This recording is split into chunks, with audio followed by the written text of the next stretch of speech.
54 ans et double champion du monde. Voilà une situation assez rare dans le monde du sport. Pourtant, en kettlebell sport, le Lensois Jean Van Driessen est le meilleur. Doublement sacré lors des dernières épreuves en France, il reste modeste sur son exploit. Donc le mondial, c'était 12 plateformes alignées, 12 juges face aux athlètes. Donc quand on vous appelle, on vient sur les plateformes. Et puis on fait son mouvement. Moi ici, j'ai fait 30 minutes de long cycle. Donc voilà, j'ai fait mon épaulé jeté pendant 30 minutes, multi-switch avec 30 kg. Et le juge est face à vous et alors il examine votre mouvement et s'il est correct, il est validé. Donc il y a quand même on va dire un temps de pause en haut à maintenir pour que la kettlebell ne bouge plus, qu'elle soit bien dans l'alignement du corps. Et le juge valide, on peut redescendre et passer au deuxième mouvement. Mais au fait, qu'est-ce que le kettlebell sport? D'abord connu comme accessoire de musculation, cette cloche de plusieurs dizaines de kilos est aujourd'hui l'élément central d'un sport arrivé chez nous il y a une quinzaine d'années. Le kettlebell, c'est une grosse boule en acier avec une anse.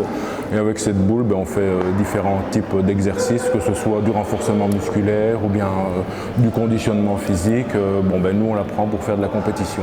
La compétition qui est plus ou moins style haltérophilie, donc on retrouve des mouvements de l'haltérophilie, donc l'épaulé jeté ou l'arraché.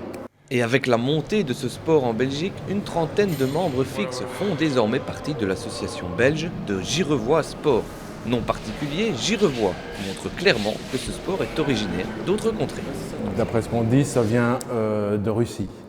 Maintenant, voilà, on ne sait pas exactement, parce que de toute façon, il y a déjà on va dire, des dessins de Chinois utilisant un carré avec une anse pour faire certains exercices. Donc voilà, on suppose que ça vient de Russie. En tout cas, c'est très pratiqué en Russie. Le kettlebell sport, un ancien sport donc, pourtant il revient sur le devant de l'actu en Belgique pour une raison. Notre pays accueillera en 2022 une épreuve des championnats du monde. Au programme, le pentathlon et le marathon. Membre de l'organisation, Jean aimerait bien participer à une épreuve pour garder son titre, même s'il sait que le boulot est énorme pour une première. Ah oui, ça c'est clair, il va y avoir du boulot. On a déjà commencé, je ne vous cache pas qu'on a déjà commencé, donc on a déjà notre salle qui est louée. Au niveau matériel, on a déjà investi, on a déjà les compteurs nécessaires pour la compétition, les plateformes c'est ok, donc voilà. On va dire on a déjà en place, maintenant on va regarder un petit peu pour les sponsoring et voir un petit peu ce qu'on peut faire pour diminuer un petit peu les charges au niveau tarif, parce que tout est payant bien entendu. Ça se passera où? Ça va se passer à l'Eus Arena. Organiser un championnat du monde coûte, surtout pour 2022. L'organisation paiera en avance dans le but de faire découvrir ce sport au plus grand nombre. Il y a un coût d'office, écoutez, on va investir nous en tant qu'athlètes pour la première, parce que j'espère que derrière il y aura un retour donc, de faire connaître ce sport. Donc voilà, c'est ce qu'on espère. Maintenant, s'il faut investir nous, on investira et on récupérera.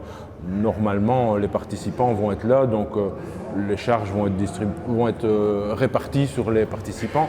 Pour les amateurs d'épreuves de force, rendez-vous est donc pris en 2022 à l'Eus Arena pour aller admirer les exploits des meilleurs du monde.